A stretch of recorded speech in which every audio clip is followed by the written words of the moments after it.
Hello, good morning. आज आहे Sunday, सुट्टीचा दिवस. तर सगळेजण लेट उठलो, कारण या दिवशी बराच वेळ झोपायला भेटतो. 7 वाजता उठलो. त्यानंतर सगळं झाडून वगैरे काढलं आणि रात्रीचा जो भाजीपाला होता तो फ्रीजमध्ये ठेवून दिला. आणि चिमणीच्या पिल्लांना अंडे होते, त्यांना त्याच्यातून पिल्लं बाहेर आली होती. त्यानंतर आज बेत होता, म्हणजे रात्रीच इडलीचं बॅटर काढलं होतं, इडली डोसे. तर मस्त असं फर्मेट झालेलं, थोडा पण सोडा टाकलेला नव्हता. इडली शिजायला टाकली, इकडे सांबार, चटणी, बटाट्याची भाजी सगळं बनवून झालं होतं. त्यानंतर चहा वगैरे घेतला आम्ही सगळ्यांनी. आणि ध्रुवला डोसे खायचे होते, भूक लागलेली, टाईम पण झालेला. त्यानंतर माझ्यासाठी इकडे स्पंज डोसा बनवलेला आणि टी व्ही बघत बघत आम्ही तो एन्जॉय केला. त्यानंतर देवपूजा झाली, सगळी साफसफाई झाली. आणि सुट्टी जरी असली तरी बाकीची कामं असतातच. तर इकडे तुरीची डाळ होती, ती मला साफ करायची होती. आणि इकडे कपडे, भांडे मी बाहेर आणलेले. भांडे म्हणजे जे बकेट वगैरे किंवा मग वगैरे असतात ते रोजच्या रोज मी घासून ठेवते. त्यानंतर आज कंगवे पण होते, ते साफ करायचे होते. आणि मी काम करते आणि ध्रुव मध्ये मध्ये आला, असं कधी होतच नाही. त्याला तर खूप पाणी खेळायला आवडतं. जोवर मी काम करते तोवर तो पाणीच खेळत बसलेला.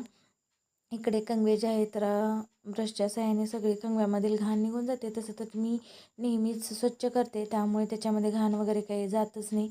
आणि एक एक करून सगळे कपडे पण धुवून टाकायचे आहे. थोडंसं आभाळ आलेलं आणि थोडंसं उशिरा उठलं की सगळ्या कामांना वेळ होतोच. कपडे वाळत घालून आलोत मी आणि ध्रुव, कारण आरू झोपली होती, कारण तिची थोडीशी तब्येत बरी नाही, तिला सर्दी झालेली. मग इकडे मी डाळ साफ करत बसलेली.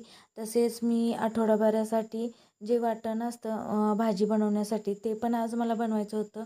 तर त्यासाठी आता ते सगळं झालं. आणि रोज एक तरी दिंडी जायलेली दिसतेच, 1ला 2 म्हटलं तरी चालेल. तर भाजी बनवण्यासाठी जे रेडीमेड म्हणजे वाटण असतं ते मी अगोदरच बनवून ठेवते. बरेच दिवस झालं बनवायचं पण बनवणंच झालं नाही.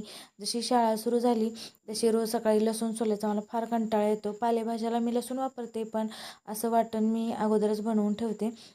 तर अद्रक, लसूण, खोबरं याची पेस्ट बनवून ठेवते मी मीठ टाकून, आणि ते स्टीलच्या डब्यामध्ये फ्रीजमध्ये ठेवून देते. तर इकडे आज सुट्टी असल्यामुळे मुलांना कुठेतरी बाहेर घेऊन जायचा प्लॅन झालेला. मुलं म्हणत होती की गार्डनमध्ये जाऊ, त्यांना झोका, सीसॉ खेळायचं होतं, त्यामुळे चहा वगैरे पण घेऊन झाला होता. आणि आरू आणि हे खूप वेळचे झोपलेले. उठून आवरलं, सगळ्यांचं आवरलं, दिवाबत्ती केली. आम्ही गेलो गार्डनमध्ये.